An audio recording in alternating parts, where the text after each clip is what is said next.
Hey there. Welcome to my channel, The Magical Solution. My name is Lailani. I'm really excited tonight, you guys, because I have a dear friend, and we're going to be talking about a subject that I love talking about. And I want you guys to meet him, and I want you guys to follow him, and I want you guys to listen to all his lives because he does a lot of lives online as well, and they're funny, they're informative. You're just gonna love him. So his name is David Sosa. He is a New York-based Espiritista since his late teens and is initiated to Oshun in the Lucumi Orisa tradition. David has taught spiritual development, intro to spiritual baths, and Espiritismo history and practice with the Mother's Magi. David has been a diviner of tarot since the age of 18 and loves to utilize his spirituality to empower and encourage others on their journey. So, before I bring him on, I wanted to mention that tonight's discussion is going to be a little bit different than just talking about Espiritismo or just talking about the spirits of Espiritismo. Tonight's discussion is going to be about the future of Espiritismo. Where are we going from here? What are we looking for? How are we, the newer generations, going to start embracing certain changes and moving this practice into the 21st century. So I hope you guys enjoy. I hope you guys have your questions ready. Here we go. Hey. Hello. How you doing? How you doing? We're keeping So very New York today, I guess. yes, I got my rum and coke, New York. Oh, I didn't even get nothing to drink. Oh my Honestly God. got out the shower and then I was like, oh my God, time. Let's make sure I'm good. Well, if my dumbass would have figured out the whole volume thing, you would have had It's fine. It's you fine. guys, you should have seen it before. We were fighting over here trying to figure out this volume, and it was me. It was me. My shit was on mute. It was horrible. It's fine. It is what it is. As long as we're here together now, that's what matters. So what's good? Thank you. First of all, thank you so much for saying yes and coming Of on my course. show. Of I've been course. following you on Facebook for like ever, watching all of your lives. And I learn a lot from you, and I learn a lot from you and your friends because sometimes you guys get into like group discussions, and it's just like, it's so great. So I'm really excited for you to be on tonight. Love it, love it. I listen. I am obviously very appreciative to be here in this space and to share the space and co-create together. So I'm always down for that. And I think, I think between being initiated and between not being initiated, even just I've always been kind of community oriented and getting together and having conversations with people and learning from people, our lives, our different experiences, and always trying to hold that into an accounting that we can grow, right? What are our differences we can celebrate, but what are our similarities too that we can come together on? And so I'm always game to be part of these type of discussions and talk about the future and the past and the present. Speaking of which, Yes, let's talk a little bit about the past. let's do it. So tonight's subject, as we know, is Espiritismo. And, Espiritismo overall has a long history. It's moved from place to place. It started in certain places and was changed in other places and was adopted into certain religions and cultures. And throughout all that, it kept a certain mystique about it that seems Mm-hmm. very, what's the right word, Puritan, if you will. Like it kept a very almost like Catholic vibe to it. And I just wanted to kind of know your opinion about this movement and like why it's so traditional in that sense, so rigid in that sense. First and foremost, I think the major thing I always like to preface, I prefaced in my classes and I preface in any of these conversations, to understand that Spiritism is a relative new term. Spiritualism is a new term. So we have to understand that practices have existed about communicating with spirit in mediumship abilities and or anything from shamanism to witch doctors, whatever you want to call it, town healers, right? These people and these gifts have always existed, whether or not there was a system that was recorded in a book by some European man. that we have to Right. understand. So there's indigenous practices, there's practices that have been in place forever. So that's the first thing to start when understanding the scope of what it is that we're doing. Some will argue, as of recent, I actually got into a great conversation with some spiritualists about spirit Espiritismo being a very factual, not rigid per se, but it has its rules, it has its ways, has its language and terminology, and anything outside of that is then not Espiritismo. I personally do not agree with that. That's my Right. personal opinion. So I say that because historically, when you read a great book I've told people about is Governing Spirits, and it talks about Espiritismo, pretty much how it developed in Cuba and Puerto Rico very specifically. It even mentions Brazil here and there, but it's primarily in those two islands. And it gives very clear insight into what was going on politically in the Mm, world and in these particular times and places due to proximity of Spanish rule and or French rule and or whatever the case may be. And so what happened is that you started to see at one point when Spiritism started to grow, when Allan Kardec's books started to be published, and a lot of other spiritualist books were being published and pamphlets and stuff. You started to see. Sorry, I have dogs. You started to see a movement in which people started to move somewhat away from the church. See, the church was providing the spiritual needs, the spiritual food, supposedly as an institution. But what you started to see was people were like, well, wait a minute, we did always know that grandma had this feeling that she would know things and or so and so down the block, or I myself. And what you started to see was people starting to develop and utilize what was what was in publication and circulation as a formal way of learning about this and or practicing this in certain settings. So the people who were utilizing were people who had access to this material, who knew yeah. how to read this language and or any other languages. So you have to think about who those were in very particular colonial times. It Right. was not the slaves, it was not people that were captured. And so what started to happen is that these middle to upper class people who were having these seances and philosophical discussions regarding around this, which was more for entertainment, if anything else, believe it or not. It was considered the elite thing to do. Let's have a seance, let's have a misa, Let's right? table tip. And yes, let's table tap. And it becomes this whole thing. And what happens is that they started to see that some of the people who worked for them, okay, if we want to call it working, some of the people that worked for them knew about it and had their Right. own ways. And so what you started to see is that there was a cross in a lot of ways. After wars and things happened where a lot of people died and people lost loved ones, you started to see people now turning to the help for help, for Right. actual help, spiritual help. And then that's where you start getting the archetypes and all this other stuff. So we on the island grew a very specific thing. We have to understand Tainos had their own spiritual practice in play in how to contact and commune with the earth and any spirits around. And then you had various African people with their own practices, their own terminology, and their own language, which is why we have things called Espiritismo Cruzado or Cruzao, and all the various forms of Espiritismo that are practiced in the islands.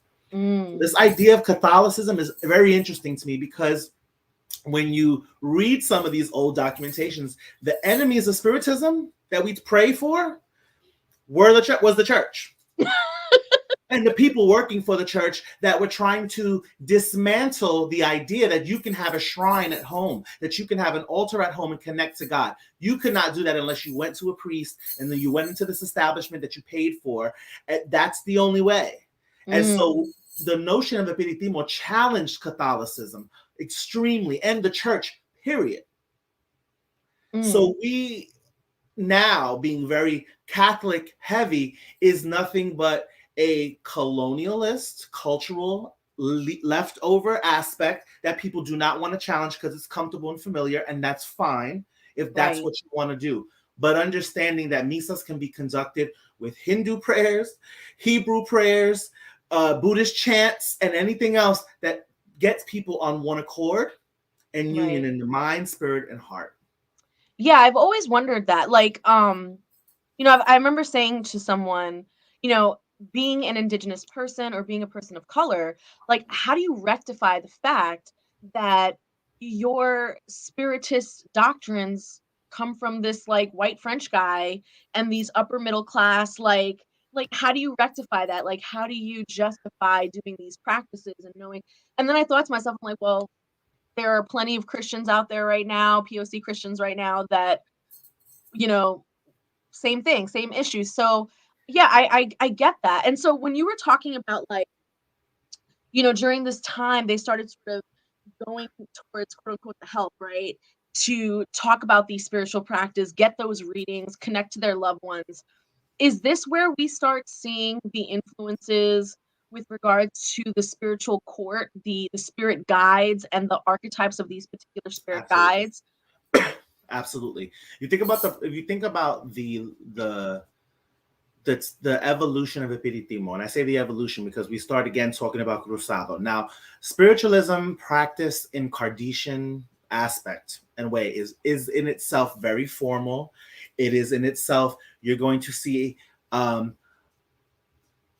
mounting and or transpossession, whatever you want to call it, much more smoother, much more of a thing that happens, that it's not so hand passing or whatever the case may be, Very which controlled, is yeah. very controlled and very fluid and very different, right? What you start seeing is the development of these other aspects, because all these different people were brought to the island, or came through the islands and through the Caribbean at will, right? So you see influences of Chinese culture, which you start seeing Buddhas now put in it, or the twins, or even Kuan Yin in certain aspects being put in certain places. You start seeing pyramids being used and certain spheres being used to represent the ciencias of Egypt and those parts of Africa. You start seeing the various aspects of using wood and sticks and stones and water vessels as very particular things that have an aspect to this very earth-based nature religion type of idea, versus not mixing it with, right? So you start seeing these practices that now really, really deviate very heavily from Allan Kardec. Mm. And you see the use of water, the use of abovida, the whole term of abovida and its usage. Abovida literally was talking about like a mantle and or a table that was very particular to how certain what do you call it, tombs used to look like on the island. If you see them, where people will put on top of them pictures and it looks like a white table with these things on it, and it was known as a vault or a boveda that held the dead. The And dead, so yeah. the idea starts coming out as, oh, the boveda is a place that holds the dead, and we commune and we leave whatever, and we have these ideas and the terminology just kept on changing, moving, and progressing with the people. And you start seeing the notion of gypsies, which we know is not a great term, but it's something that has rooted itself in the Spanish language, especially within the Caribbean Latino folk. And so you will start seeing gitana or gitano used, marionero for pirates or seafaring people. You see the madama or madam, which really is an archetype of any of the Black women that were able to work in the household with proximity to the family that they worked for or with, and ran a certain level of order amongst the house and whatever. So now this person's the spirit becomes an archetype that's very matronly, that comes and takes on the order of things and keeping things in a particular kind of way.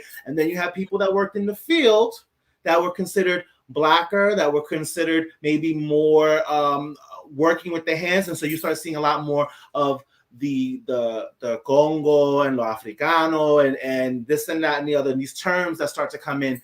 Yeah, That's all it's problematic. yeah, I meant to bring that up because it seems like during the movement of spiritism throughout the Caribbean and South America, they were open enough. You could see that they were open enough to say, okay, let's adopt this, let's take this. Okay, these people came and they have an interesting thing, let's do that. And that seems Always. like a great thing. But the terminology used, I mean, back then, of course, you know, things weren't so politically correct. But us now, Espiritistas now, you know, do you think we as a collective would be okay with possibly renaming these categories? Because I mean, I To have. say that, to represent the entirety of Africa as the Congo, or to represent um, travelers with the racist term of gypsy. You're right. It's super problematic, and we as upcoming espiritistas and people who are eventually going to have students and stuff like that, how do we rectify that? How do we justify passing this along? In our language. Education you and know, not trying to be in willful ignorance. And I mean, the unfortunate thing, willful ignorance is usually caused by fear. It's right? fear of displaced privilege, it's fear of change, it's fear of whatever it is. And so we know that fear and faith do not coincide in the same space. So Especially you're not already in a having a misa. faith-based idea and then loading it up with all your fears. I Right. understand the dare I say purity, purism, whatever you want to call it, of keeping things as close to how you know it. But the reality is that everything that lives and breathes has to evolve. It has to, or else it gets stagnant and it starts to die. We know Exactly. this. So I don't understand why it's such a hard thing. Now, that being said, it's not saying that we don't want to utilize structure, that we don't want to utilize what the foundation is that's been left behind from various practitioners throughout the years, not just people who wrote about it, people we've seen who practiced it, right? But allowing the understanding that there are several different types of ways to get to the same place. And as long as you know the formulas, as long as you are dedicating yourself and time to be in constant communication and guidance with spirit, you're going to be okay. The reality is that if I have a spirit that wants to call themselves the N-word Joe, I'm not going to sit there and call them the N-word Joe. Just because you called yourself that when you were alive, because that's what you were called and that's the name you know, and in death, you took that with you, and that's what you want to, you can refer to yourself as N-word Joe. I will be calling you Joe.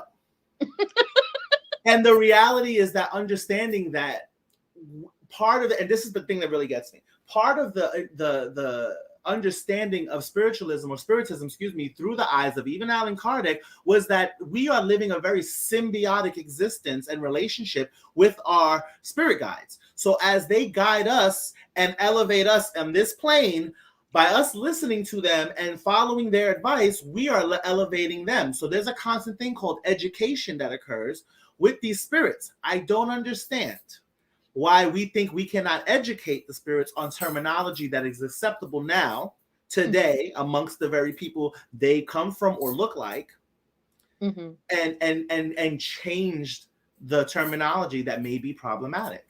I think, you know what? I think where the issue lies, at least the old school way of thinking, is in a misa, or with regards to your spirit guides and your spiritual court, we're technically supposed to be talking about elevated spirits.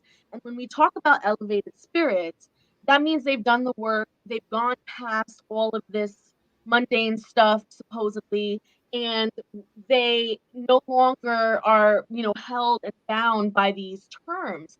And so, you know, I'm pretty sure there's an old school thought that says, how dare you say you are going to elevate the spirits? The spirits are already elevated. Or how dare you say that you're going to educate the spirits? The spirits are already at their highest whatever. Oh, What are do you they? say to something like that? Are they? Because again, we have to discuss lens, and we have to discuss who's providing the lens. So, according to Allan Kardec and some of his many interviews with these spirits that have been recorded, documented, and or passed around, and this is who we love to quote. We love to quote Allan Kardec. We love Allan Kardec. Someone loves that man dearly to this day. He's practically an Orisha himself. He's a master. He's a master somebody. So that being said, according to Allan Kardec, any spirits that would have to come into trance and have to ask and or rely on anything physical to be given to them to assist them in the work that they're there to do would be considered a lowly spirit. So I want to know, with all the spiritualists and the spiritists that I know who have been Who working mount? downstairs and who have been doing amazing things, who still ask for cigars, rum, and whatever else, are they elevated? According to Allan Kardec, they're not. According to you and the work being seen, again, we have to understand who was coloring the lens and writing it down. People saw And Alan Kardec, people do not want to talk about this, and I really hate that they don't, but Alan Kardec had referred to African people as backwards. He had an idea within his time amongst his peers, classist and racist, and as it was, I do not want to hear otherwise because it's factually written. No, yeah, when he described the indigenous cultures, they were savages. They were savages, and they were backwards. And so he felt we were elevating anybody. If you had a spirit guide that was indigenous and or African, you were elevating them to not utilize the structures and ways in which they knew, which may have been to partake of maybe some type of sense or some type of libation or some type of smoke offering or candle. That was not what it was. So who's coloring the lens? Who's to say when a spirit is elevated? To me, the proof is going to be in the pudding. How does that spirit come? And what do they do when they come? How do they work? And when they leave, is the atmosphere cleaner? Did the thing that needed to be handled come off or whatever? Then that spirit to me is elevated. Mm-hmm. It's doing. And another thing too, I also feel it's contextual. When someone comes to you with a cause, with a problem, with a dilemma that needs to be solved, are you going to call down on Mother Teresa for an issue with a young woman who might be sex trafficked? Probably not. But you may call down, or you may need a pimp. You may need, you know what I mean? You may need certain spirits. Let's talk about that, because everybody can't be nuns. Not everyone can be nuns. And who's to say that the knowledge of a streetwalker or a garbage man or who's to say that their knowledge is not elevated and useful for a particular circumstance or a particular cause that they can help with? You know what I'm saying? Have seen spirits of so many kinds and of so many eras. They're not all colonial time spirits. I've seen spirits who lived in the 50s. I've seen spirits who lived in the 30s. I've seen some spirits, not quite the 80s, but maybe in time. But like, that's the whole point. The point is we've restricted the lens to be such a way that everybody seems to have these archetypes of spirits. And the reality is that if you're going to archetype, then you have to branch out and find where these other spirits are fit within these archetypes. Right. But there's other spirits. We cannot sit here and say everyone has a madama, a gitana, a this, a monja. No, because the reality is Catholicism isn't everywhere. So you telling me you don't have no missionaries? You don't have no Baptists, no Pentecostals, no Jehovah's Witnesses? They're just all Catholic nuns? All of them? You know what I'm saying? You don't have all the matronly figures that have order to the house. I can name a few. I went to a misa one time and I told somebody, I was like, I didn't even know where they were from. I said, you have this woman who is what I would consider a madama. She is a matronly older woman. She looks like this. She's very portly. She's working with what looks like seeds or something, grinding seeds. And he was floored because he said his family comes from, I think it was like Eastern Europe or something, and that fit the description of, I think, his great-great-grandmother who owned a mill, and what the family thing was to make grain and whatever, and then they had a bakery. And I kept saying, I keep seeing her making sweets and this and stuff. And he was like, and I was like, that's a madama. She's not white. She's not an Aunt Jemima or what. And I've heard people utilize that specifically. Right. You have a madama, a Aunt Jemima looking spirit. Really? Where's the racial sensitivity? Where's the education? Where is it? Exactly. Not everyone can have a madama. Not everyone can have a gypsy. Not everyone. But when you do, it's not going to show up in that stereotypical. And they all don't take the same thing. And they all don't take the same. Stop doing that. Oh, you're a gitana. She likes bells, does she? Because mine doesn't. Right. And she's not a gitana. I understood, but see, that's the education, the lens. When I started going to misas and they were telling me I had a gitana, I just went with it, right? I'm like, oh, I have a gypsy lady, okay. As I started to develop and I started to see her, and I'm like, she's not really what they described. She's not really giving me that vibe. And as I got to know her and her story, where she comes from, and this, that, and the other, I was like, I could understand why someone with a limited lens may refer to her as a gitana. She's not. But I could understand why someone who doesn't know any different or know any better would look at her and be like, oh, that's a gypsy spirit. Exactly. And here's the thing, I'm a huge proponent of teaching people to build a spiritual language, right? And what I mean by building a spiritual language, it means expanding your lens. The more you learn, the more you expose yourself to, the more of a vocabulary and imagery bank that your spirits can present themselves in. Now, if your lens is this big and all you know are the seven commissions, then unfortunately, all these spirits who want to come through are going to only be able to show themselves within those seven commissions. But there's so much more complex than that. There's so much more, nuance than that. And if anything, we're limiting their ability and their power to help us simply because we didn't elevate and expand our lens and our vocabulary for them, you know? So speaking of which, the Misa, Mm-hmm. the Misa, you know, the Amisa is used for spiritual development. What else is it used for? Like, what is the purpose of a Misa? The purpose of a misa is to always commune with spirit, period. You are opening up a space and creating a space in which you want to ask what it is that spirit has to say, what is it that spirit wants to do to help the collective and or the individual that the misa may be held for. That's it. Anything that comes out from there, work wise or consejo wise or baño or whatever, it's all par for the course. But the only idea of a misa was to literally, we are communing with spirit. That's the purpose of it. Now, again, utilizing prayers that were normally used from Catholic mass is its own thing. Again, a lens.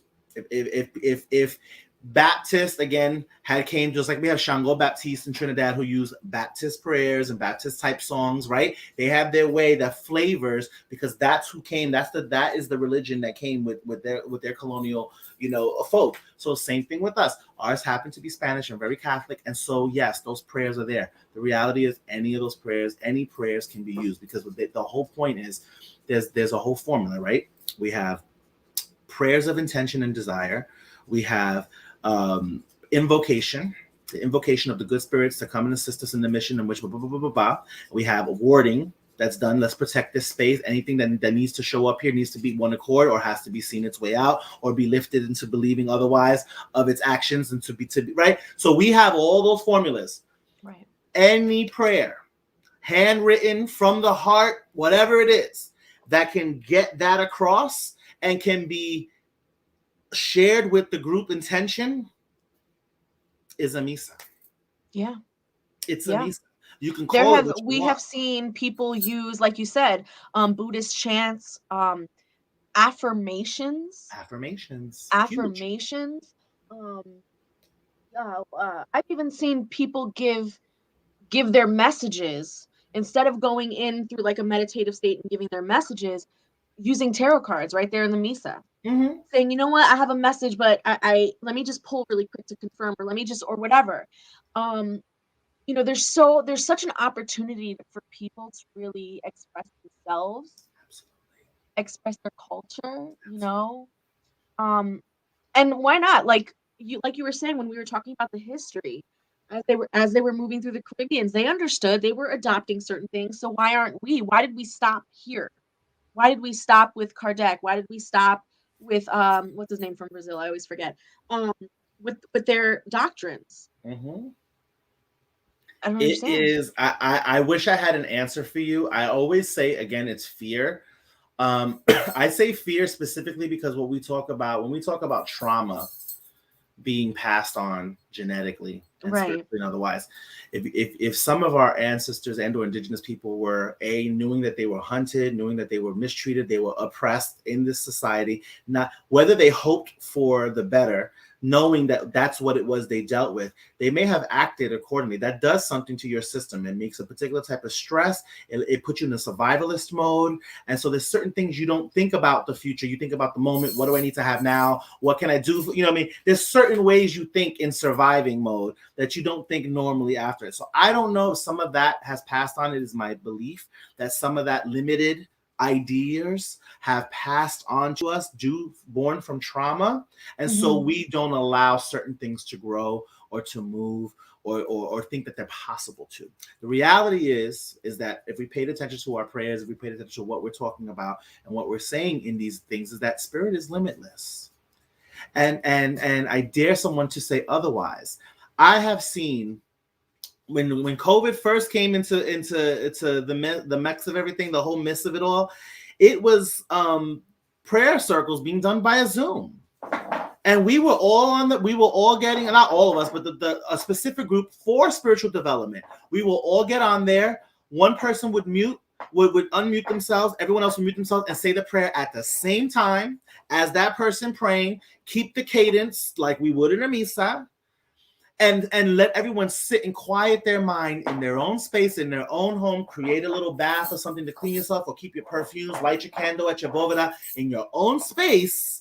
And collectively, in all these different places, at the same time, we were able to tap into spirit, to see spirit guides, to get messages. We limit it. I know you right now, if I sat there and I wanted to put that out there, well, I put it out there now, but if I wanted to put that out there to everybody, I already know this community. Folks would have just been like, that's a falta de respeto, that is disrespectful. We would have never, spirits can't be doing that in online. I'm like, oh, really? But your grandma can call you from Puerto Rico and let you know that this, and this is going to happen in the week, and you need to do this, that, and the other, and that's okay. She could do it from her phone, cooking chuletas on in the kitchen, but we can't do it in a Zoom meeting. Got it. Right. Yo, I lost so many Espiritista friends, real traditionalists, over this whole misa via Zoom situation. And you know what? Just like you said, fear-based. Well, what if someone gets, mounted? What if there's an issue and you don't have the head of the table there to release, and you don't have the people there to do the what? So again, we have to, this is where people don't think. We become very, very superstitious, right? Mm-hmm. Okay. So we're all setting up our home. I have seen plenty of misas happen where spirits do not come down and funky stuff does not happen. Mm-hmm. And so what are we what ifing here? We're what ifing just to what if. Mm-hmm. It is nothing. If a spirit is going to come down that's funky, it's going to come down regardless whether we're doing a misa or not. And or it's going to be doing its work regardless whether there's a misa or not.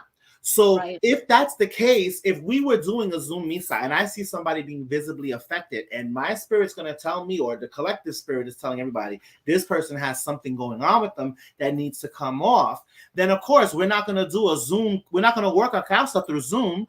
We're going to tell that person there's something going on. It's either going to be you travel someplace to have a misa done specifically to work this causa, or find someone locally that can help you with this thing. That's very simple. It's going to do what it's going to do. Exactly. What if you have Espirititas at the spot who do not work causas? Where their evidencias is what they do is tap into your stuff and give you a lot more of what we call the investigative work of what your spirits look like and whatever, blah, blah, blah, blah. What if that's the group that you have there and none of those people work outside? Does that make them any less of an Espiritista? No. That's not their specialty. That's not their gift. Someone else who knows how to work it, or someone else whose spirit is there specifically to work those things, will do so. So what are we what ifing? Why are we stopping the idea at a time of COVID, a pandemic, and world fear and everything else? Why wouldn't you want to take the time, Zoom or otherwise, to lift energy and to pray and to add back to the atmosphere the light that you believe exists when you do that? Exactly. Okay. What about the Espiritista themselves? So we talked about like the role of a misa and what a misa is for. Who's an Espiritista? Who are they? What's their story? What's their purpose? What's their role in all of this? This could be argued amongst many people. There are some people who believe Espiritista is not, you can be a medium and not an Espiritista, and you could be an Espiritista, not a medium. I don't personally get it. To me and my understanding, so let me preface what I'm going to say with that. To me and my understanding, an Espiritista is anybody who is doing the medium work, who is able to understand spirit, speak to spirit, clearly give evidence of life after death, of existence after death in the spirit realm, and bring the energy of faith, hope, and I hate the word charity because I think it's mistaken, but I would say compassion. So when you're doing that work, when you're sitting in spirit and you're communicating with spirit, and the people there know that spirit is actually communicating with you, and they are riveted and walking out of there feeling like, oh, I needed this. I'm so glad. The energy and the messages were clear. They worked. Baby, you're an espiritista. You did your job. That is your job. And it doesn't just end and start in misas. Throughout your life, you are living a life where you are communicating with spirit, where you are listening, trying to better yourself, and also trying to help and better others. You're utilizing your gifts to assist in the betterment of mankind. By extension, you're working on your life and helping your environment. By helping your environment, you're also helping your life. You're an espiritista, as far as I'm concerned. Your gifts change. Some people have things they develop later. Some people have gifts that are set. That's what they have. That's how they work. And it's fine. All of those things are fine. I don't believe that anyone who goes into transpossession is a better medium or espiritista than anybody else. That's just the gift that they have. Not everybody has that gift. And I know plenty of badass espiritistas who read and don't get not nary a spirit taking over. That spirit will stay very close to them, and you can see their mannerisms might change, their speech pattern might change, their accent might even change, and that's enough. Spirit is close enough to give the direction, to give the directives and the consejos, the advices they need to, and everything works very smoothly. So that's the purpose of that. It is a spiritual gathering. That's why it's called a reunion or a session espiritual, right? It's a spiritual session or reunion where we get to do what the church was supposed to always do, right? To incite each other to love and fine works and faith. To sit there with a group of people and leave there feeling differently and having a message, like I said, of hope and an idea of faith and compassion for your fellow man. That's a misa. The end. Yeah. Oh, I love it. I love it. And yeah, go ahead. No, that's it. I'm saying that's if you love it, it's because you work towards contributing to that. Yeah, everyone I think kind of looks for these like high and mighty purposes, like the way a high priestess or a high priest would work. Oh, I have to work for my community. I have to, volunteer at this place. I have to elevate my spirits and do ancestral healing. I have to do all this stuff. And people forget that the most important spiritual work is your own spiritual development. It's your own care of your temple, of your mind, of all of it. The most important work. Loose. It's what honestly, it's a reoccurring theme in any of my misas. I want to also say that I'm a huge supporter of therapy. Yes. Having been in therapy for the last 4 years and having done that has been the equivalent. I've seen why certain things came up in misas for me. I understood the journey better. I even understood my ita better when I started going to therapy, because any self-awareness that you start to hone in on is spiritual development. And it's the biggest thing that I hate to say, not to put a monkey wrench or sour up anything, but I am sometimes a little disgusted and annoyed with my community because they get into these initiatory systems and they think that that's it. Yeah. I got it. I got Ocha made. I'm a priest of somebody and that's it. No, baby. The work is just beginning. That's just the beginning. What you have now is a roadmap given to you and an expectation on you to be a representative of this initiated system and the divine person, a divine entity that you put on your head. So that's the only difference. But the actual spiritual work is you utilizing that ita and everything else and understanding yourself better so that you can move in this world differently. Mm. Because the more you know yourself, the more you know your boundaries, your limitations. Let me tell you something. How many times I judged people for stuff until I was put in that position and I wound up doing the same thing. And I'm like, I had to learn it. I had to eat anything I said about people, because I said, you know what? Now, having been in a position where it was this or that and I chose that, what makes me any different than the next person? It taught me compassion, and I had to learn compassion with myself in order to have it for somebody else. Facts. It's the self-awareness. If you're not doing that work, you are not doing spiritual, you're not spiritually You're developing. not. You You're are not. limiting and being stagnant. You've reached a tier of spiritual development and you stood there. And that's fine. I'm not judging anybody in their journey, but it's understanding that you are consistently have the opportunity to grow. Every And you day, every only have minute. to but allow yourself to do so. Exactly. And not only that, I mean, if people are, if they are doing it for the titles, the initiations, for the power, then look at it this way. Your gift to help others is only as good as you are. So if you plateau at this level right here, if your lens is only this, then that's what you can offer. You can't offer anything more. You know It's what I'm sad. saying? It's It's sad sad. because we have so many examples of how it shouldn't be that. We have so many examples between spirit, between whatever it is, the entities of the tradition you follow, where they're pretty consistent in having you expand, pushing Right. you to areas that you are uncomfortable being in because you never had to, and now that's part of spiritual growth. It's I call it the new tooth feels, and I always tell people, I'm like, when you have a new tooth coming out, your old teeth will start to shift everything, and the discomfort from that Oh, is annoying. It is hurtful. It is disgusting. You don't know what to do with yourself because you feel it happening, right? But you don't know, you can't do anything about it until it shifts out of the way, something falls out, and the new thing comes into that place. So sometimes the discomfort in the growth, and it's a mm-hmm. natural occurrence. And what are you going to do? Not what are you going to do? Complain about it? No, you're going to have to learn how to go with the tooth coming in. And that's the spiritual journey I try to tell people. I'm like, listen, no one said that this is going to be easy. Right. That's my spirit dish. I started just about to sing a song. But yeah, it's this idea that we have sometimes where we treat traditions and spiritual practice as magic beans. Right. That we have it and that's it. We're gonna get a stalk and we're gonna no, baby. You have to cultivate it. You're gonna have to prepare the soil still to plant the seeds. You just don't throw the bean in there. You have yourself. You're the soil.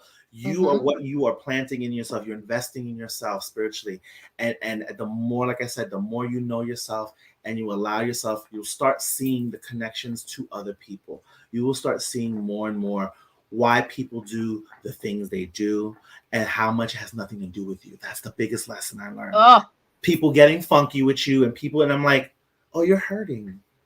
There's something you that is weighing on you and you don't know how to deal with it, and so you're projecting this onto me. And so my level of patience and compassion meets the obstacle. right. Not all the time. I still have a temper, and I'm Yeah. still working on me Listen, as there's I still a should be. threshold. There's Don't a go past that threshold. threshold. However, I have been able to see myself out of funky situations by allowing that space because I've spiritually grown and seen those things. I seen when I was in a place that I got funky with people. And because I was going through something. And I said, David, that has nothing to do with them. Why are you doing that? So I had these Right. conversations with myself. Right. That's I what want to matters. posit something based on that, what I just said. Because Do now it. it's bothering me. Part of my theory is, and I've talked about this with other people, our spirit guides may just be remnants of our past life. Oh, for sure. For And sure. so we are this incarnation now of maybe a person in the field or a migratory person who was a nomad. Who we live those different. So the idea of spiritism, where it says that we are elevating the spirit and they're elevating us, I believe we are elevating constantly ourselves, our Yes. past selves, our lower selves, or whatever parts of ourselves in their journey where they're at. are putting us through situations and putting us in certain energetic fields where we have to face things from the past and from our current that coincide until we can move past it and not carry it into the next incarnation. So we're constantly helping ourselves in reality. And you can even get stupid with it and be like, oh yeah, the different dimensions and the different versions of us and all the listen, let's not open up that can of worms. That's a whole other conversation. I like it. But you understand, and when you look at it like that, you get to take the responsibility back, the accountability back into yourself and into what it is you're doing. And it's no longer this person and this thing. Oh, I'm acting this way because I have a flirtatious gitana. No, baby, you have a flirtatious energy in you that you have, and you utilize it for certain times in your life. And it has nothing to do with so much the influence of your spirit. It's an aspect of yourself. Now, how do you utilize that healthily? Because it's a healthy thing to be flirtatious. It's a healthy thing to want the best in life. No one says you shouldn't. Right. Now, what are you doing to get that? It's even healthy. It's even healthy to be angry. It's healthy. Everything has a purpose. Gotta know when and where.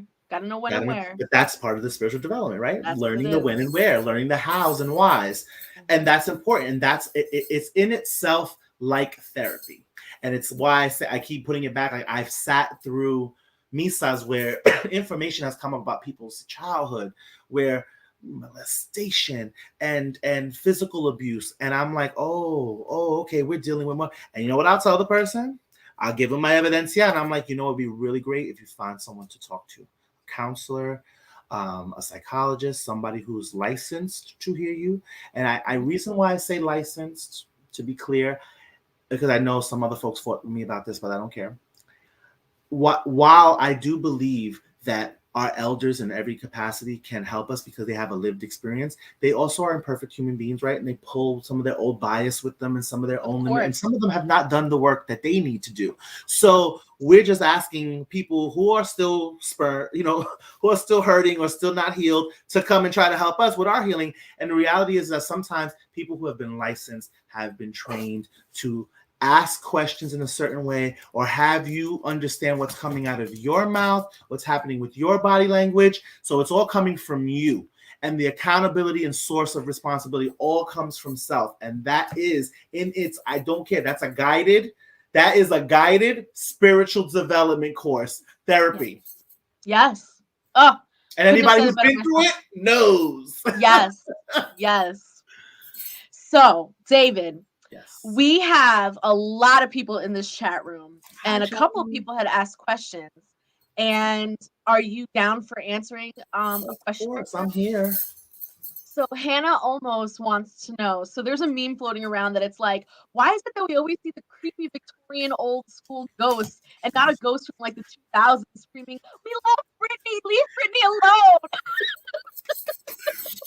alone"? That's because, again, lens. It's lens. I've seen, now I can honestly say I've seen up until, and I'm gonna say this, if I had to categorize a spirit I've seen as old and modern back has probably been up to the 70s. Mm-hmm. I seen somebody, because I knew what bell bottoms looked like, and I was like, oh, I'm like, okay, this spirit's with you, this spirit's working. So again, if you're willing to expand your lens spiritually, you will see the various types of spirits that exist that died in various times and eras, not just Victorian. So there's that. I have not seen too many past that unless they're family. And I've seen family spirits of a grandmother or a mother or auntie have come to me in times when I know that they've died in the last few years, but they're still working and they're doing work to do, right? So it happens, but as far as like an era, the latest I've seen was probably around the 70s-esque time period. So I'm assuming, and I know that Alan Kardec goes into this, and other spiritualists and spiritists have gotten into this, of how long it takes for certain spirit journeys to occur in full cycle, and what's happening. Like an average of a year or something. And what's happening over there, what they may be doing that whole time that doesn't have them here working as a spirit guide. Because that notion of spirit guide, there are people who are assigned. There are spirit guides that are assigned to you in this journey, right? Or whatever, that are attracted, whatever. And there's other ones doing their work over there. Right. And they come for a certain time in your life, if at all. Sometimes you know that they're there, sometimes you don't. They do what they do and they keep it moving. They're not there to work for you through your whole incarnation. So it's just understanding those aspects of things. And those are nuances that you learn as you surround yourself with more espiritistas and mediums, because the development is not just, it's not alone. You develop with your peers. That's the whole point of a misa. That's the whole point of coming to these circles, is you notice that your mediumship abilities are amplified in those spaces. And it's a matter of sort of capturing that and holding on to that to bring it into your day-to-day life as best as possible, so that when you come back to the misa the next time, it's that much more whatever. Let's see. Michael Rivas says, "What's Alan's last name?" I'm trying to do my research. It's Oh, I think Kardec. somebody Starts with answered him. K. I think Shell Bell answered him and said Alan Kardec. Yeah. So let's say hello to a few people. You have a lot of people on here. So we have Hannah, we have Tyrone, a desert woman, Omira, Michael Rivas, Dominique Piero, oh my goodness, Mel, Sonia. There's a lot. I can't even. Sorry guys. Renee, Shelly, I think. Sorry if I butchered it. I can't get to everyone, but thank you guys. And what's this? I've had Madamas visit me, and it was 4 of them, and I still leave items for them, cigars, etc. Will I level up from those tokens with them, or are you saying that they will let me know? Okay, so that being said, my first thing in just reading that, I would say to you, how do you know they're madamas? What are you classifying them to know that they're madamas? So that's the first question. So 4 women may have shown themselves to you. How do we know that they're madamas? Since madamas is a classification, which means the spirit has very specific ways, duties, things of that nature, and specifically within one's court, that is what qualifies them and classifies them as a madama. So you had 4 women show themselves to you. That's what I would say. However they may have looked like what people are referring to as madamas, which again, we know lens can be very, very deceiving. So I'm going to say that. Items leaving there. For me personally, I'm a little bit different. I do not leave offerings to anyone until I know who you are. Facts. So just because you showed yourself to me and you may have felt lovely when you did, I still don't know you. So my thing is, if 4 women came to your door right now and knocked and didn't introduce themselves, would you be giving them cigars and something to drink? Money. That's no. My thing. So my thing is like, oh, how are you? Thank you for visiting. And you are? And once I start getting the who you are consistently enough to know who you are, then we can talk about you, getting a glass on the table, getting a space on the altar, and or some imagery or whatever it is that I may or may not need. Okay? There's no real level up when you're leaving offerings. You're leaving offerings because it's a dedication, or spirit is directing you to leave something that symbolically has a meaning in both the spiritual world and the physical world, and it becomes a focal point by which you're able to set an intention of what you're doing. So let's say a knife over the top of a glass may be to cut something, or to fight a battle, or to keep something at bay, right? But that spirit's going to let you know when to put that there and how to do that and why. And every spirit will give you a different version of how to do that very same thing. So the level up is in how you connect with them and how they're showing up for you during that process, not just because you're leaving items. And I love the way you said consistently, because in this community, there's always a big fear about trickster spirits and about spirits who mislead and can come across as one way, but not really.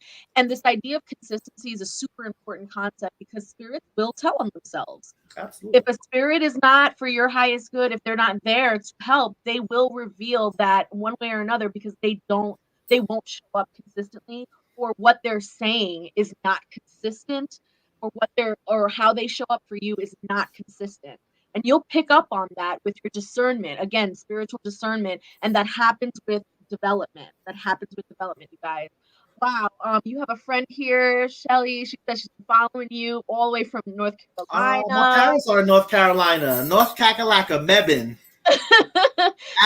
Stephen. Hello, Stephen. Jean. Oh, look. Thank you. Hi, Jondo. That's my So, other buddy. David, He works misas with me too.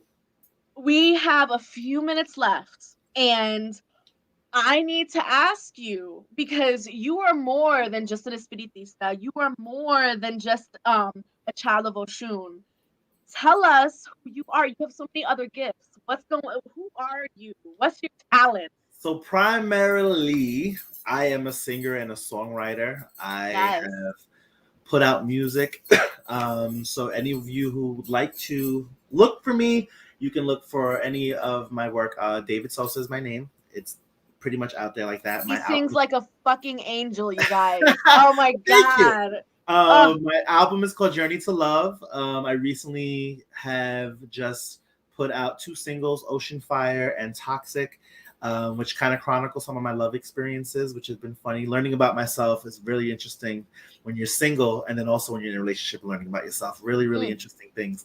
So I've been writing about it. I've been singing it, and honestly, I really focused on my music as a career right now, and I definitely make time for spiritual matters, and so that doesn't stop me. I'm pretty sure, should I be on the chart somewhere and traveling the world, I'll probably be doing misa somewhere in the mix. Pretty sure that's what's gonna happen. But yes, for those who are following me, you can find me. I'll give you my link tree. It's, I don't know if you guys know, but it's https://linktr.ee/DAVSOS. oh, baby. You know what? Okay, so go to this video on Facebook and YouTube There and you drop go. it in there, and everyone will follow you We're gonna for pop it sure. in there. But yes, I mean that's what I do. You know, just being a singer and a songwriter and a priest, I have learned to just try to make, time to do what I love. And so for me, music is very healing, and it's how I access spirituality in a lot of ways too. And so I make sure that I'm in constant alignment with what my purpose is on every level. Yes. So taking into account all of your experiences as an espiritista, as a child of Oshun, as a Mhm. singer, and of course your life, if you could leave the viewers with one message, something that they could walk away from this live, having not, if they learned nothing else from this live, what would you like to leave them with? I would say be patient with yourself in your spiritual development. Don't judge yourself and don't compare yourself or your journey to others. Yeah. Understand that where you are is where you are, and there's room for growth throughout your whole life. As long as you're living, you are a student, you can grow. Um, Keep your mind open.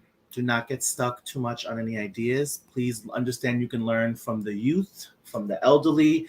You can learn from watching animals. Our ancestors did it.